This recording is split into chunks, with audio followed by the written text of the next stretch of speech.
ada lagi percabangan ya. Percabangan ya. Ada lagi percabangan. Gini ya, ada percabangan. Kemudian kita mau lanjut ke bawah. Oh, ini sudah tidak muat ya. Tidak muat lagi ke bawah. Kita bisa pakai label ya. Kita bisa pakai label. Nah, kita kasih label gini bulat ya, bulat. Terus kita bisa tulis huruf A atau B atau C ya. Atau namanya apa ya. Baru kita lanjut di sebelahnya. Ya. Bulat, kemudian bulat itu lanjutannya kemana? Misalnya dia sebuah proses gitu ya. Nah, ini berarti A, kalau sana A berarti ini A juga. Nah, ini contoh kalau konektor halamannya sama ya. Kita pakai bulatan. Tapi kalau misalnya kita pengen lanjutnya di halaman berbeda, maka kita pakainya di sini adalah ini ya. Kita pakainya adalah perisai ya, seperti perisai segi 5. Nah, kalau misalnya di halaman selanjutnya, maka kita pakai ini, kita kasih perisai gitu ya. Nah, ini juga di sini perisai gitu ya. Huruf A. Tapi ini halaman berbeda ya. Halaman berbeda. Kalau halamannya sama, pakai bulat. Kalau halaman berbeda, pakai perisai. Ada juga ini ya. Ada juga database ya, database. Kita bisa pakai database juga ya. Kita pakai database, artinya adalah sebuah tempat penyimpanan ya, ataupun tempat masukin data. Biasa database itu ada namanya. Nah, sehingga database tersebut kita bisa tulis namanya apa, misalkan data siswa. Ya, berarti database data siswa. Sehingga nanti misalnya input maupun output ke sini bisa kita arahkan ke database. Tempat untuk memasukkan atau menyimpan data. Kemudian ada juga ini ya, tampilkan ya, tampilkan. Untuk menampilkan ke layar, kita bisa pakai seperti ini. Di sininya segitiga, kemudian ada elipsnya sedikit. Nah, ini kita bisa gunakan untuk tampilan ke layar ya. Artinya kalau di sini nama NIM berarti ya tampilkan nama NIM ke layar. Atau seperti ini juga kita bisa untuk masukkan manual ya. Gambarnya seperti kalau dulu keyboard itu bentuknya seperti ini awal-awal ya. Bentuk keyboard itu seperti awal-awal. Nah, sehingga ini dipakai sebagai lambang masukan dari keyboard. Misalkan kita tulis seperti ini hello, maka ini maksudnya adalah meminta inputan hello dari keyboard atau masukan dari keyboard karakter hello ya. String hello ya dimasukkan dari keyboard. Nah, inilah beberapa ini ya. Beberapa hal yang harus kalian pahami, kalian hafal, bentuk dan standar yang dipakai di internasional. Nah, kenapa perlu? Namanya saja membaca ya, namanya saja membaca. Sebenarnya kan sama aja ya. Kalian tahu ini huruf M dari mana? Karena ini ya berlaku secara internasional kan, ini huruf M ya. Kalian diajarkan ini huruf M, padahal sebenarnya gambarnya gini aja kan. Bisa aja mungkin yang lainnya yang kita sebut M, tapi kita tahunya dari kecil gambar ini adalah M. Sama juga dengan flowchart. Dibuatlah seperti ini adalah lambang terminal. Dibuatlah seperti ini ala-ala, dibuatlah ini untuk gambar proses. Nah, bagaimana kita bisa tahu? Ya kita harus hafal ya. Harus hafal, oh ini adalah terminal, ini arah, ini proses, ini percabangan, ini input output ya. Ini komentar, ini proses, konektor, database, kemudian ini tampilan, ini masukan manual dari keyboard. Nah, harus dihafalkan supaya kalian bisa menggunakan sama seperti kalian menulis ya. Kalian bisa menggunakan flowchart sebagaimana kalian menulis seperti sehari-hari gitu ya. Oke. Nah, ini contohnya ya, contohnya membuat flowchart alarm kebakaran gitu ya, sensor alarm kebakaran. Nah, pasti flowchart itu dimulai dengan start. Dimulai dengan start atau mulai, kemudian dia melakukan apa? Oh, dia apa namanya? Meminta masukan daripada sebuah sensor api ya. Ada sensor api di sini. Oh, sensor apinya kebaca ya. Sensor apinya outputnya apa ya? Ini dia dapat masukan dari ini, diserahkan kepada sebuah percabangan. apakah ada API atau tidak ya. Kalau tidak ada API ya udah dia melakukan perulangan di sini, dia terus membaca apakah ada API atau tidak ya. Ya, kalau tidak ada API maka selalu berputar di sini, terjadi perulangan, selalu membaca. Nah, kalau misalkan suatu saat dia dapat, oh ini ada API nih, maka dia masuk ke fungsi lain ya, fungsi lain yaitu fungsi padamkan api. Di mana fungsi padamkan api ini sudah kita deklarasikan sebelumnya, di mana fungsi padamkan api itu isinya adalah bunyikan alarm, mematikan api, bisa saja dengan mengaktifkan valve ya, sambil mendeteksi apakah masih ada api atau tidak ya.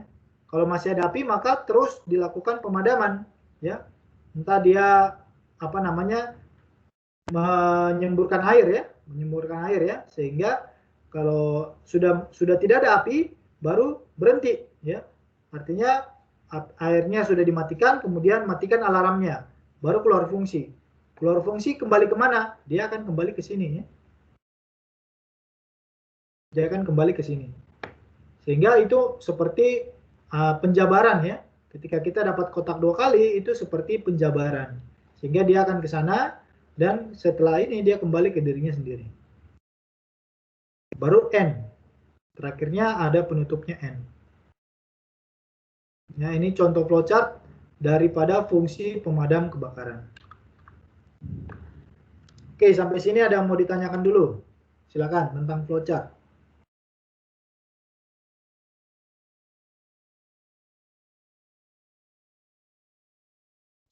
Izin bertanya, Pak. Oke, silakan. Izin Present Antonius ya? Iya, Pak. Oke, silakan Antonius. Izin memperkenalkan diri, Pak. Nama Antonius Januario dengan NIM 2010-11238. Untuk penulisan flowchart itu bisa selain ke bawah nggak, Pak? Kayak misalnya ke samping atau miring gitu, Pak? Oke, pertanyaan yang baik. Boleh ke samping atau miring ya, atau harus selalu ke bawah ya. Bisa aja ini ya, apa namanya, kita bisa aja ke samping kiri juga ya, atau bisa aja miring juga ya. Sebenarnya tidak masalah, yang penting panahnya benar ya, yang penting panahnya benar. Misalkan kita ada mau bikin 4 cabang gitu ya, 4 percabangan atau 5 percabangan gitu ya, bisa aja kita bikin ya. Bisa aja kita bikin seperti ini ya. Kalau ini kan hanya 2, ya tidak kan? Ya tidak. Tapi kalau misalnya ada 5 gimana? Boleh aja ya, kita ini ke samping sana, ini ke bawah ya. Ini ke samping sana lagi ya. Ada beberapa cabang lain daripada percabangan ini, boleh aja ya. Jadi bisa aja ke samping, tapi umumnya kita pakai dulu ke bawah dengan ke kanan. Kalau misalnya ke bawah dengan ke kanan sudah nggak bisa, baru kita pakai ke samping. Ya. Baik, Pak. Terima kasih, Pak. Oke, ada lagi yang mau bertanya? Silakan.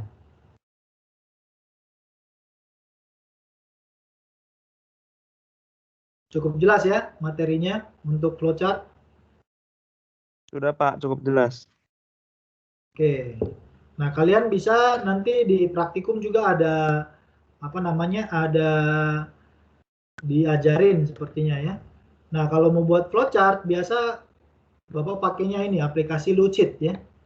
Lucid Lucid ya. Di internet kalian silakan googling ya, Lucid.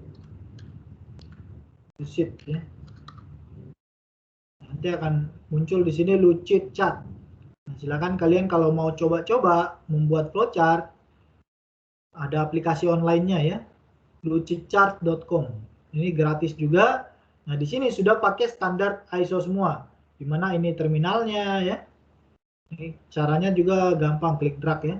Ada terminalnya, kemudian ada percabangannya ya, database-nya, ada juga yang tadi ya, link of page, dia sudah ini proses ya, sudah apa namanya, sudah merujuk ke apa namanya ISO 5807 tadi.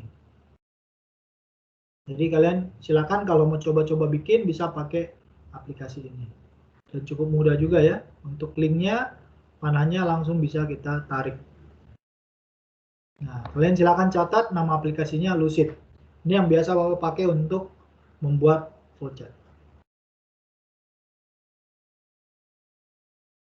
Ataupun nanti di praktikum juga kalian akan belajar cara membuat flowchart.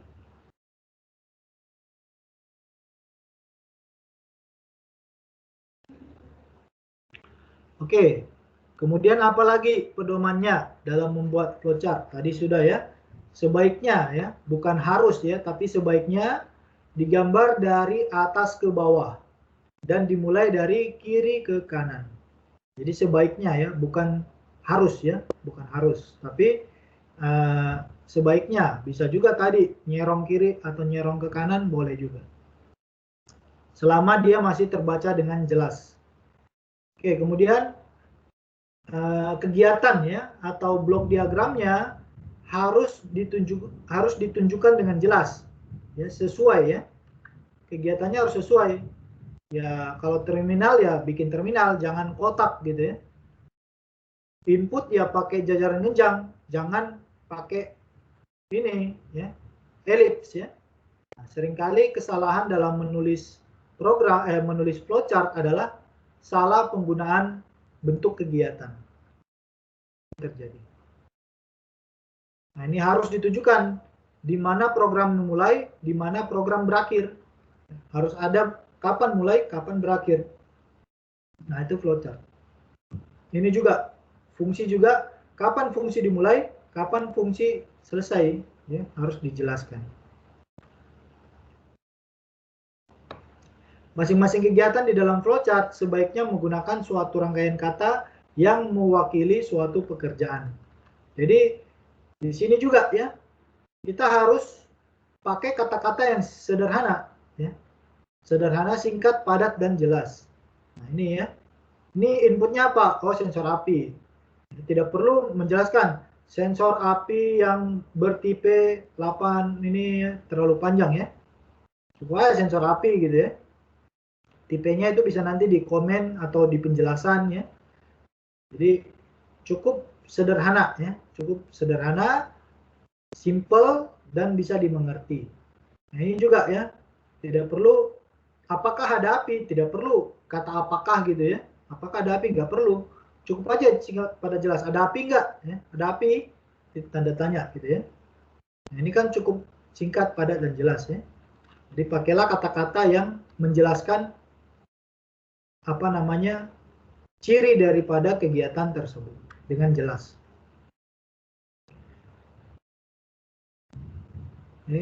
Masing-masing kegiatan dalam flowchart harus di dalam urutan yang tepat. Nah, ini maksudnya ini ya, urutannya ya dari atas ke bawah ya, atau dari kiri ke kanan. Ataupun kalau ada ini ya panahnya juga jelas ya. Panahnya dijelaskan. Arahnya kemana ya. Namanya flow ya. Flow kan aliran. Alirannya kemana, arahnya kemana. Harus dijelaskan dengan baik dan benar. Kegiatan yang terpotong dan disambungkan ke tempat lain harus ditunjukkan dengan jelas. Harus ditunjukkan dengan jelas. Ini tidak ada contoh ini ya. Tadi Bapak sudah contohkan juga yang ini ya, label ya. Harus jelas. Dia konektor sehalaman kah? Konektor tidak sehalaman ya. Harus dibuat dengan jelas. Gunakan simbol-simbol alir yang standar. Pakailah yang sudah sesuai ISO ya. Sudah sesuai standar. Kalau bentuknya seperti ini, ya jangan kita buat bentuk yang lain gitu ya. Bundaran jadi terminal, atau kotak kita bikin ada lengkung-lengkungnya gitu ya. Atau ini kita pakai hanya segitiganya aja. Ya, jangan, tapi pakailah sesuai dengan standar. Kenapa? Supaya orang lain juga bisa mengerti ya. Mengerti, membaca flowchart yang dibuat oleh kalian atau orang tersebut ya, ataupun kalian juga bisa membaca flowchart yang dibuat oleh orang lain ya. Flowchart yang dibuat oleh orang lain bisa kalian baca. Cara bacanya ya seperti kalian membaca huruf-huruf ini ya. Ini kan terbaca, hurufnya terbaca ya. Karena kalian sudah hafal F itu bentuknya seperti ini, L itu bentuknya ini, O itu bentuknya gini, jadi kalian bisa hafal. Oh, ini bacanya flowchart. Sama juga kalau kalian semakin menghafal bentuk-bentuk ini, kalian akan semakin menghafal bagaimana program membaca sebuah flowchart ataupun menulis sebuah flowchart. Jadi tugas dari Bapak hafal ya, hafalkan bentuk flowchartnya.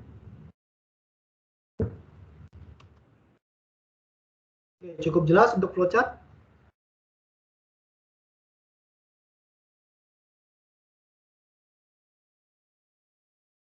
Jelas ya? Tanya Pak. Oke, silakan raise hand supaya Bapak tahu. Cornelius. Iya Pak. Oke, silakan Cornelius. Sebelumnya, perkenalkan nama saya Farisi Cornelius dengan NIM 2020-11266. Izin bertanya Pak. Tadi kan Bapak mengatakan kalau misalkan flowchart itu sebaiknya diketik dari atas ke bawah dan kiri ke kanan. Apa yang terjadi kalau misalkan kita melakukan dari arah sebaliknya Pak? Terima kasih. Oke, bagaimana ya kalau misalkan kita buatnya ini ya. Kita buatnya misalkan di sini kita tulis start gitu ya, start, terus kita bikin setelah start adalah kita bikin apa namanya, startnya di bawah gitu ya, sisinya di atas gitu ya. Ini dari atas ke bawah, dari bawah ke atas gitu ya. Kemudian ini lagi apa namanya, ada proses gitu ya. Proses, oh, ini prosesnya ke sana gitu ya. Ini ada proses lagi.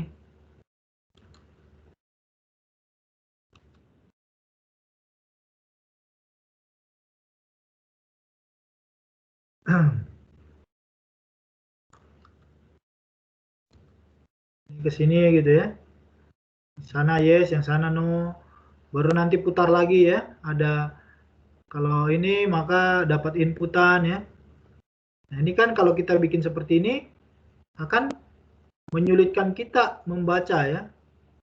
Menyulitkan kita membaca. Kemudian di sini baru setelah ini baru N gitu ya. Ini kan akan susah kita baca ya. Startnya ya, startnya dari sini ya. Startnya dari sini. Terus yes-nya ke sana ya. Ini nanti prosesnya apa namanya? Kalau ini diproses baru nanti N. Ini kan bacanya jadi bingung kan? Ya, kalau kita tidak mematuhi aturan, menulis apa namanya, tidak sesuai standar dari kiri ke kanan atau dari atas ke bawah. Nah ini kan susah kita bacanya. Di mana startnya? Sedangkan orang secara terbiasa, ya, kalian secara terbiasa kan membaca tulisan ini dari kiri ke kanan kan? Nah, coba kalau kalian baca dari kanan ke kiri, kan susah. Ya. Kan susah kan bacanya kan? Tapi kalian terbiasanya dari kiri ke kanan. Nah, sama juga dengan flowchart. Orang terbiasa bacanya dari atas ke bawah dan dari kiri ke kanan. Nah, sehingga kalau posisinya berantakan seperti ini, kan orang bingung bacanya. Ya. Orang akan bingung bacanya. Tapi kalau kalian tulis sesuai standar ya, sesuai standar, ya. Oh ini bacanya startnya mulai dari sini, ya. Startnya mulai dari sini. Oh ini turun ke bawah. Oh kalau proses ini berarti bisa saja di sebelah sana gitu ya. Ini di sebelah sana. Sama ya, tapi lebih mudah dibaca yang mana? Yang tadi atau yang ini? Ya. Lebih enak yang mana dibaca? Yang ini kan? Yang tadi, iya Pak, yang ini Pak. Yang ini lebih enak kan? Dibanding yang tadi. Agak sulit. Karena kita punya kebiasaan cara membaca. Sehingga kita juga buat aturan. Oh bacanya dari atas ke bawah, dari kiri ke kanan. Gitu ya.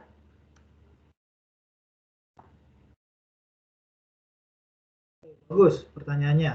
Ada lagi yang mau ditanyakan? Baik Pak, terima kasih Pak. Oke.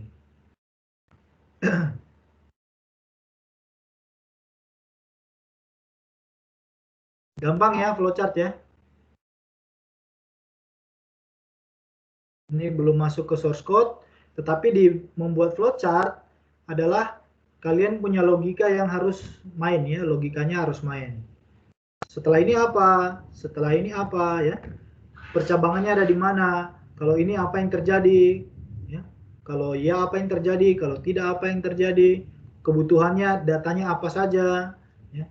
Itu dalam merancang flowchart itu harus banyak apa namanya yang dipikirkan ya, sehingga bisa menjadi suatu rancangan program yang baik.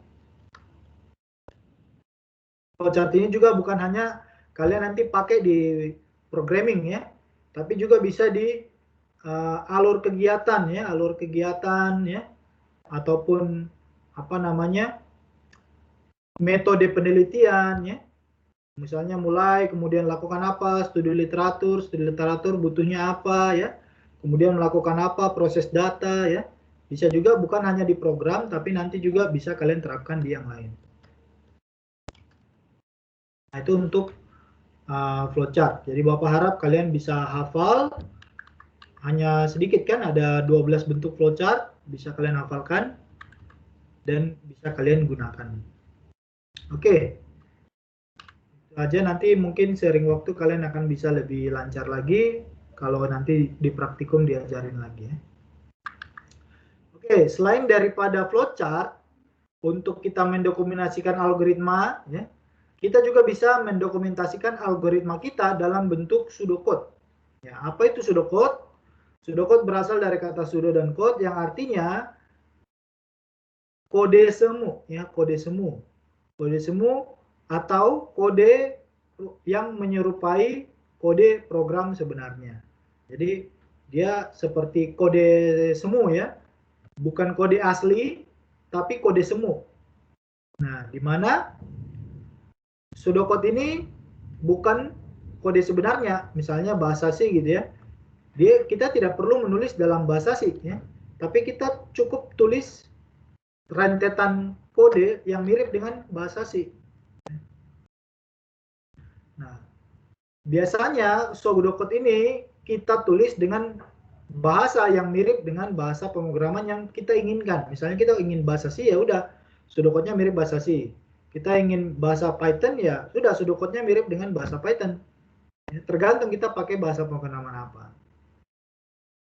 Kemudian, nah berbeda dengan flowchart, pseudocode bukan gambar, tetapi tulisan. Di mana tulisan-tulisan itu mirip dengan algoritma ya, tetapi algoritmanya ditulis dalam bahasa pemrograman yang mendekati dengan bahasa komputer.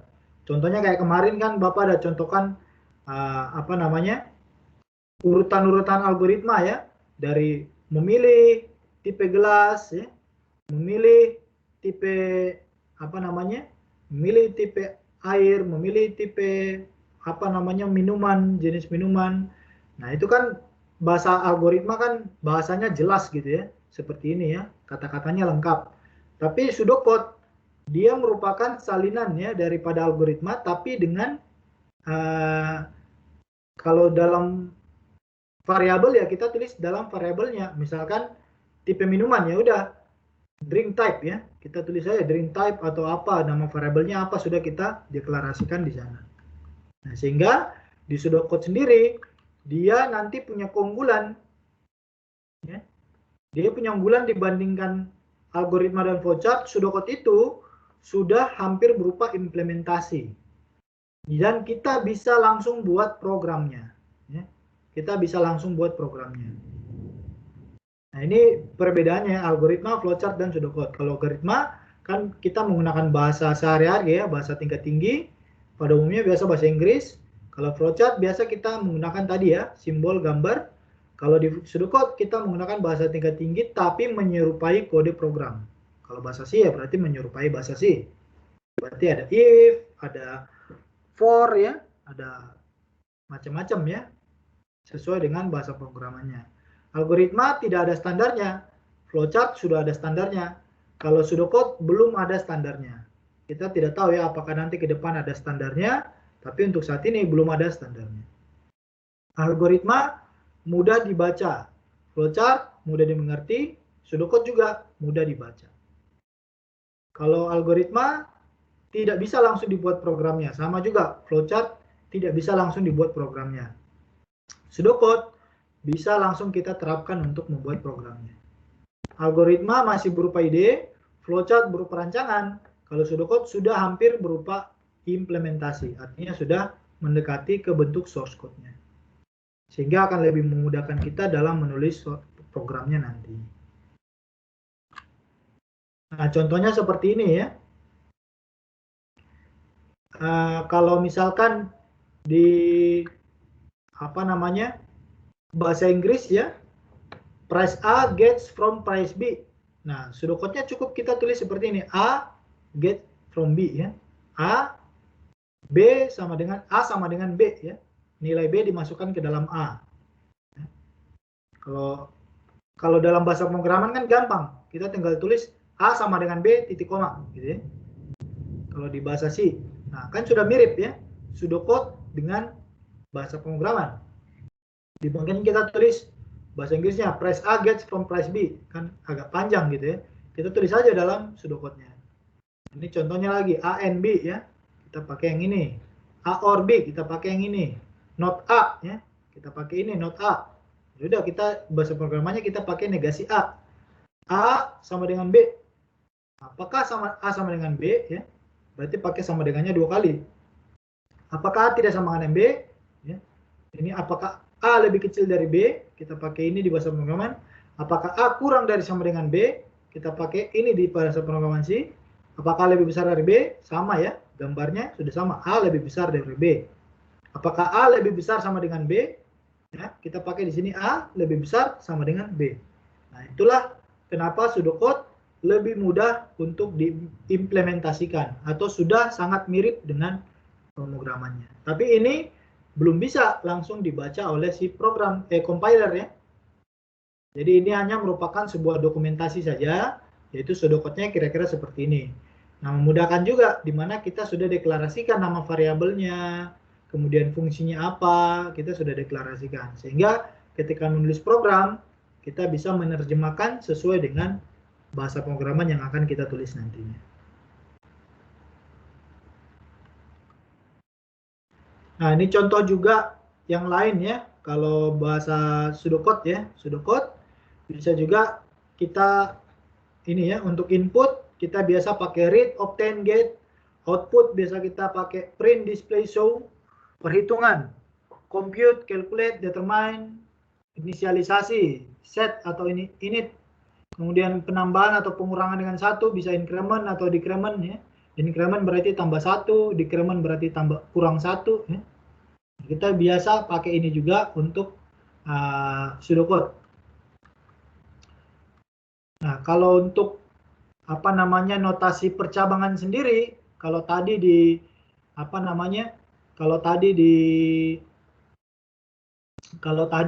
itu kita pakai percabangannya seperti ini ya, di flowchart pakai bola ketupat. Kalau di ini pseudocode kita pakai yang mirip dengan bahasa C-nya ya, yaitu if ya.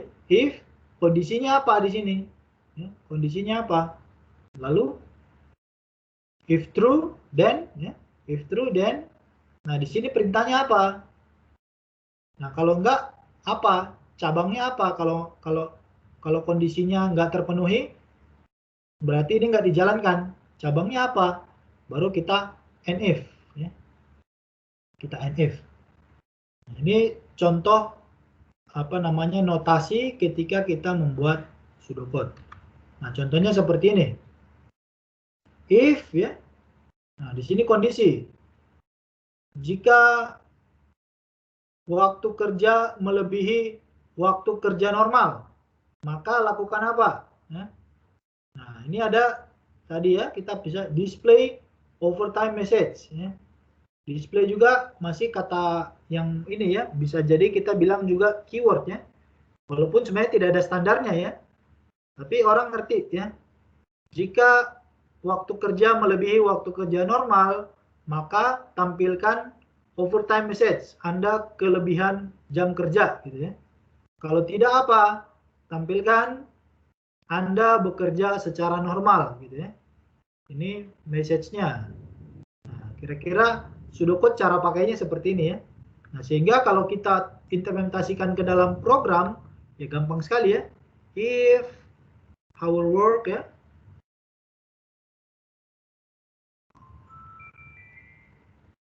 lebih besar dari normal max ya. Langsung kita pakai ya. Printf gitu ya.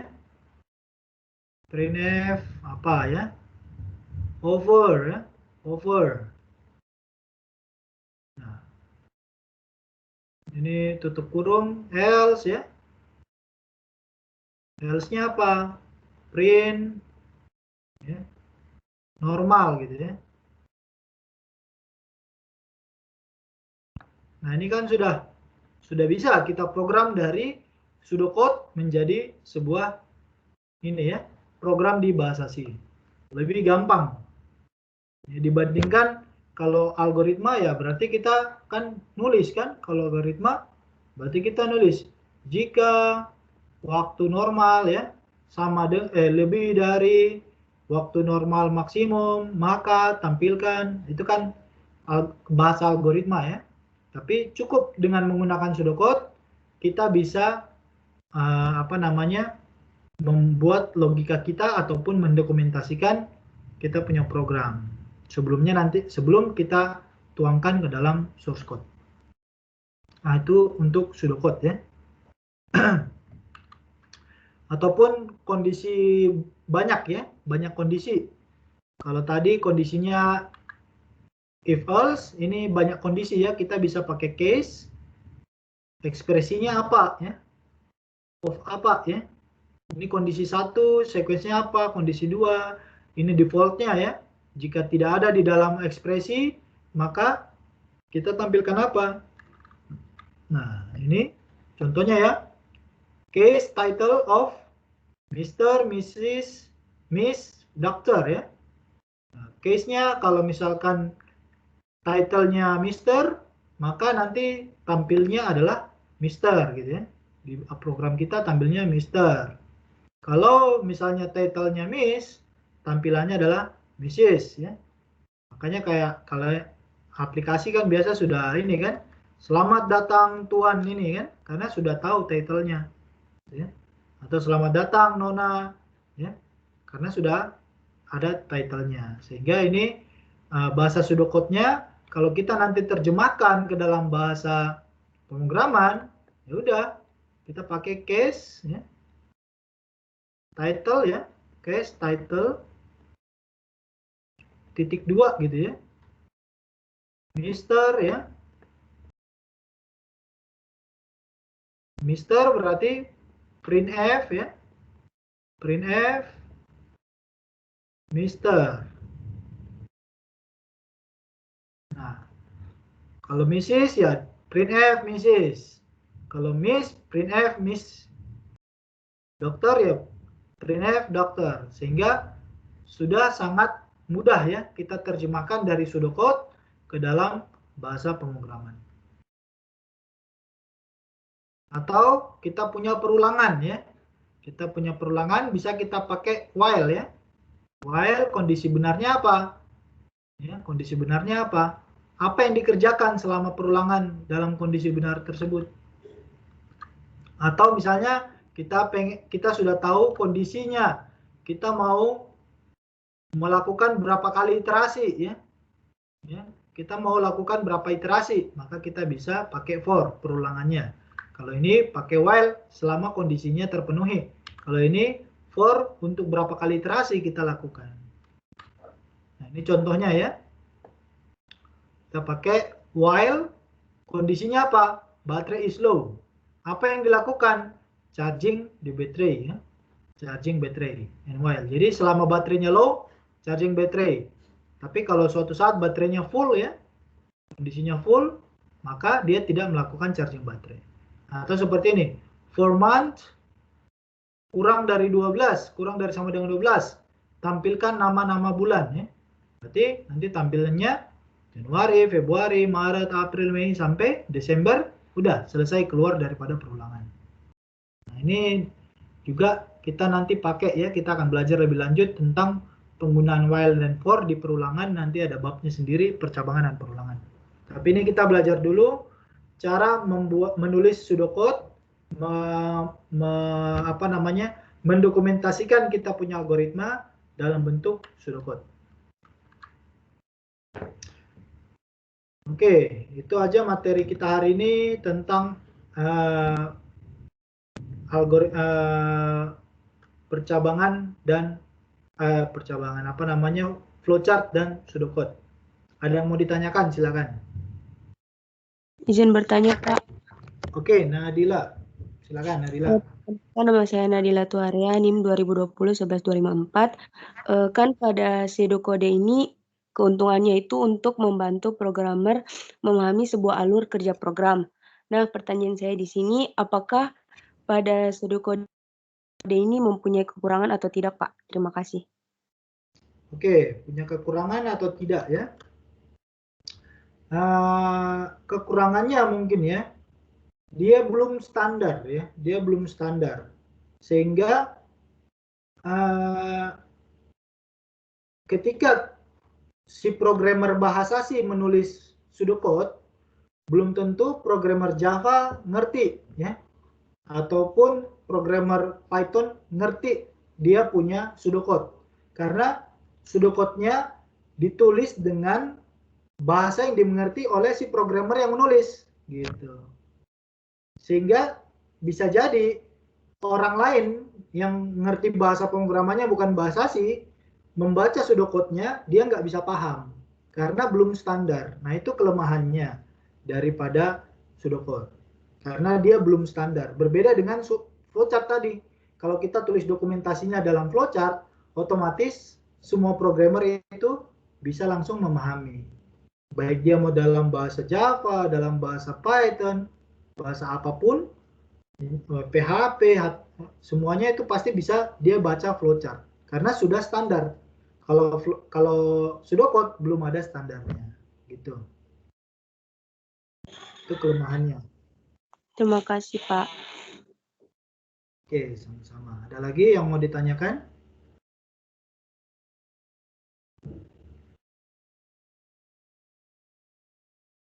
Istilahnya apa ya? Pseudocode itu memang ditulis dalam bahasa sehari-hari atau bahasa coding, tapi logatnya beda gitu ya. Kadang kalian juga masing-masing dari berbagai daerah kan? Kadang yang lain bilang sudah mandi, dari daerah timur bilang mandi sudah, ya kan, terbolak-balik gitu ya. Kadang bingung gitu ya. Nah, itu juga terjadi seringkali di penulisan pseudocode. Maksudnya sama, tapi dinyatakan dalam logat yang berbeda, kita jadi susah mengerti gitu. Kalau kita baca pseudocode dari bahasa pemrograman lain. Coba kalau kalian lihat pseudocode bahasa Java, karena kalian terbiasa bahasa C, pasti kalian akan bingung membaca pseudocode bahasa Java. Nah, tapi keunggulan daripada kita menerapkan pseudocode adalah nantinya kita langsung bisa menuliskan dalam bahasa pemrograman yang kita inginkan. Gitu. Oke, ada yang mau ditanyakan tentang materi hari ini?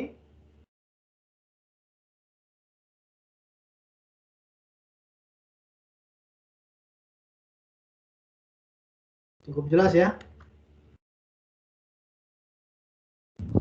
Cukup jelas, Pak. Oke. Ini ada 40 orang. Kita ada 41, ada 2 orang yang nggak hadir. Siapa ya?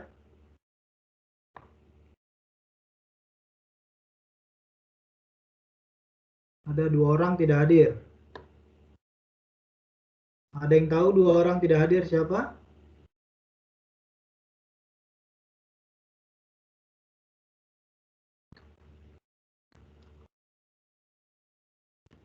Atau masih ada waktu kita ini ya, absen satu-satu aja ya.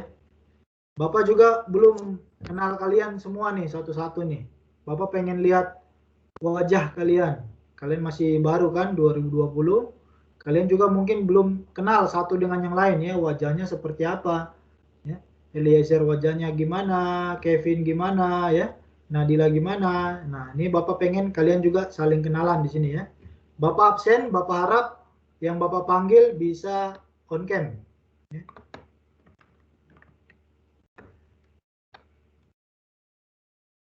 Oke, kita mulai dari M. Fatan. M. Fatan, Muhammad Fatan. Hadir, Pak. Oke, bisa on cam. Bentar, Pak. Oke. Fatan ya. Oke, setelah Fatan ada Ahmad Setiadi. Pak. Ahmad Setiadi. Oke, Ahmad ya. Oke, kalau sudah bisa off kamera nggak apa-apa. Yang lagi Bapak panggil aja yang on. Oke, kemudian Ristri. Ristri. Hadir, Pak. Oke, Ristri ya. Oke, kemudian ada Joshua Stevi. Joshua Stevi. Hadir, Pak. Oke, Joshua Stevi ya. Oke, salam kenal Joshua. Yusuf Malik. Hadir, Pak. Oke, bisa on cam Yusuf? Bisa, Pak. Oke, Yusuf Malik ya. Iya, Pak. Oke, Yusuf. Kemudian ada Eliezer. Hadir, Pak. Oke, Eliezer ya. Oh, pasukan Panzer. Ya. Bajunya Panzer. Oke, Eliezer. Muhammad Fikri. Hadir, Pak. Oke, Fikri ya. Bukan ini ya, naik gunung nih Fikri. Iya, Pak. Udah naik gunung apa aja? Baru Gunung Gede, Pak. Baru apa? Gunung yang di Jawa Barat, Pak. Oh, Jawa Barat ya. Bapak juga suka naik gunung. Iya, Pak. Ini Bapak tanya. Triple S ya, kalau mau naik gunung Triple S. Alhamdulillah udah, Pak. Udah ya, wah mantap. Udah, Pak. Nah, apa malah Sumbing yang belum. Oke, kemudian Muhammad Restu.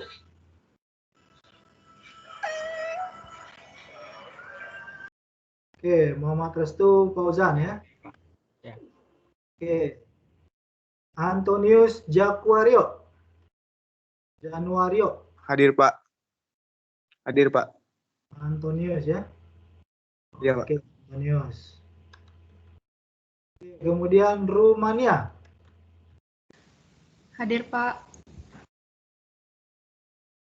Rumania. Bisa on cam Rumania?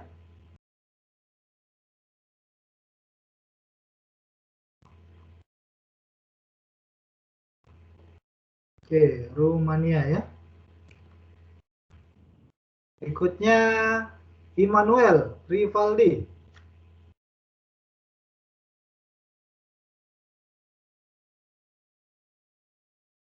Immanuel Rivaldi. Nggak hadir ya. Ada kabar ketua kelas Immanuel? Untuk saat ini belum ada, Pak. Belum ada, oke. Kemudian Muhammad Sandi. Hadir, Pak. Oke, Sandi ya.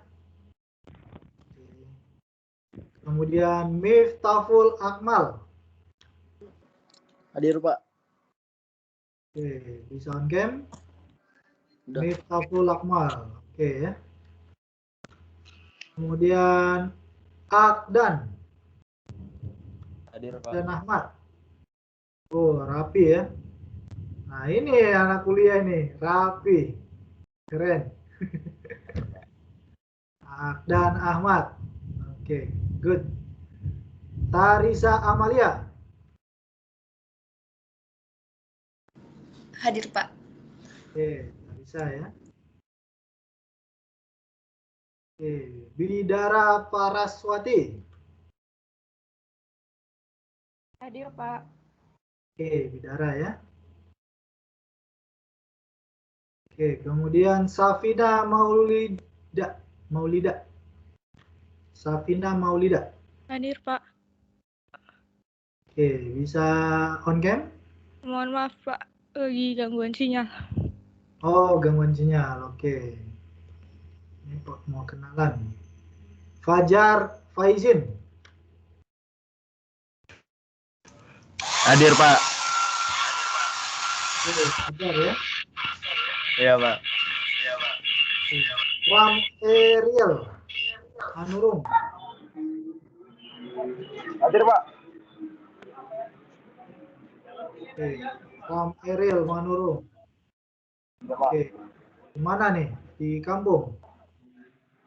Di rumah, Pak. Di rumah. Ini di luar susah sinyal di rumah. Di dalam rumah susah sinyal. Enggak, Pak. Lagi apa? Lagi bicara. Oke. Fauzi Nur Robani. Hadir, Pak. Fauzi. Hadir, Pak. Oke, Fauzi ya. Mangaratua Simatupang.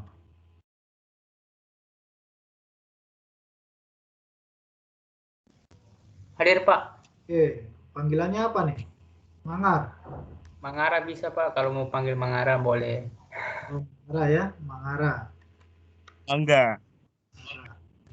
Kemudian Asami Anggraini. Asami Anggraini.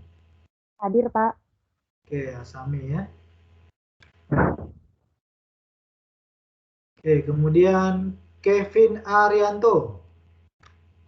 Hadir, Pak. Oke, Kevin. Hadir, Pak. Oke. Ali Yahya. Hadir, Pak. Oke, Ali Yahya. Oh, gelap ya. Nggak kelihatan. Gelap. Oke, Ali Yahya ya. Rapi juga ya. Mantap. Kemudian Nadila Tuharea. Hadir, Pak. Oke, Nadila ya, Nadila. Oke, kemudian Japarista. Hadir, Pak. Oke, Japarista ya. Oke. Kemudian Novel Lutfi. Hadir, Pak. Oke, wah, rapi ya. Oke, Raihan Rahman. Ada. Raihan Rahman ya. Oke, Raihan ya. Wah, ini kemejaan juga ya. Ya, Pak. Tap. Pasca Fernando. Hadir, Pak. Oke, wah, mantap. Kancingnya sampai atas, mantap. Fernando. Siti Nurlita.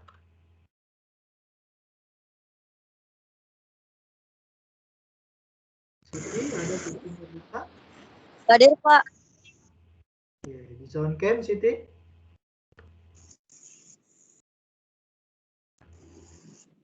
Siti Nurlita. Oke, Siti ya. Oke, berikutnya Maulana Fadlan. Hadir, Pak. Oke, Maulana ya. Berikutnya Cut Ifatul. Hadir, Pak. Oke, Cut ya. Kemudian Ari Tua. Ari Tua, Ari. Hadir, Pak. Oke, sound cam Ari. Oke, Ari ya. Kemudian Muhammad Sohibul. Hadir, Pak. Oke. Oke. Ya, Dwi Febrian. Hadir, Pak.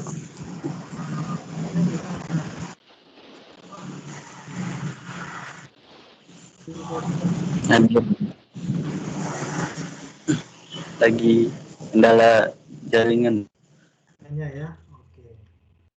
Fariski Cornelius ya. Ini Hadir, Pak. namanya mantap. Fariski. Mana? Pak, ini udah mau 7 tahun 65. Oke. Di mobil ya? Baik, Pak. Iya, Pak. Iya, Hati ya. sama-sama. Baik, Pak. Mirna Yunika.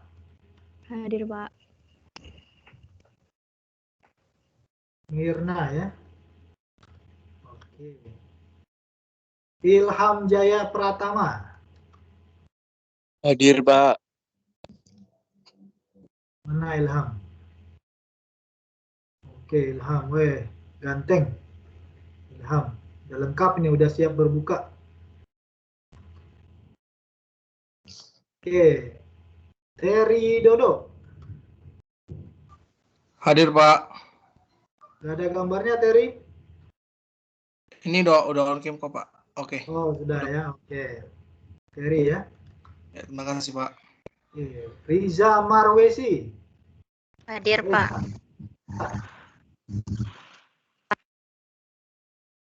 Oke, Reza ya.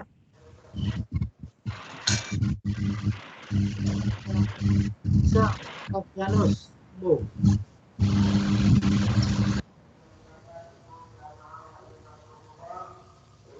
Excel, ada Excel? Ini Excel yang nggak ada ya. Nah, berarti dua orangnya Excel sama satu lagi Immanuel ya. Excel sama Immanuel. Betul, Pak. Oke. Dari Bapak itu dulu. Sebelum kita tutup, ada yang mau bertanya? Atau ada yang belum dipanggil? Semuanya ganteng-ganteng dan cantik-cantik ya. Mantap. Ada yang pakaian rapi tadi, mantap. Izin Pak, instruksi Pak. Silakan, siapa? Perkenalkan saya Mangarato Simatupang dengan NIM 2020-11250. Nah ini selama di perkuliahan Bapak tadi mungkin ada yang iseng Pak. Contohnya saya ini di-kick hampir lebih dari 10 kali Pak. Sama kayak teman-teman yang lain juga ada beberapa yang di-kick. Begitu? Ya, iya Pak. Ini udah hampir 10 kali Pak saya di-kick. Ada historinya nggak? Saya ada beberapa foto untuk kalau mau Bapak lihat. Ada 2 kali saya foto saya di-kick. Tapi sudah lebih dari 2 kali Pak. Hampir 10 kali. Bapak coba lihat ya. Ini ada ininya nih, historinya. Tunjukin share scrollnya. Kenapa?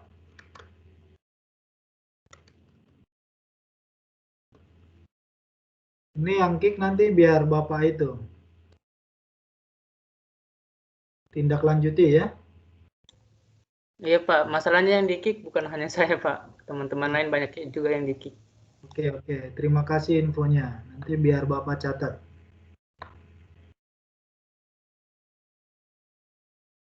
Oke, ada lagi yang mau disampaikan?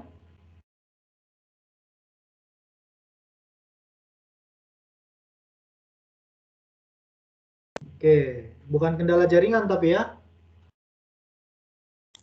Bukan Pak. Bukan. Ada historinya loh. Oke.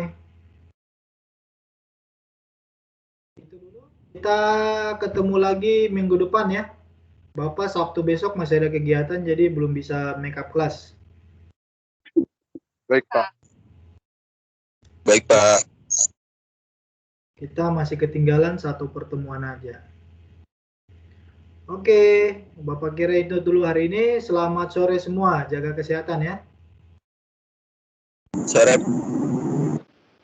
Sore juga, Pak.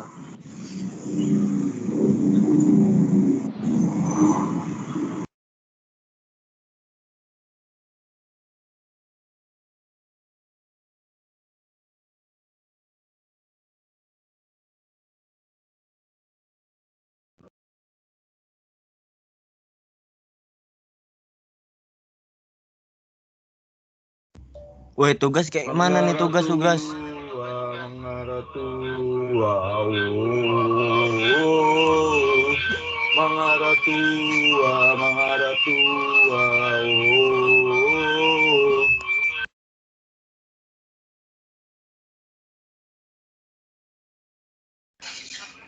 Woi, berisik.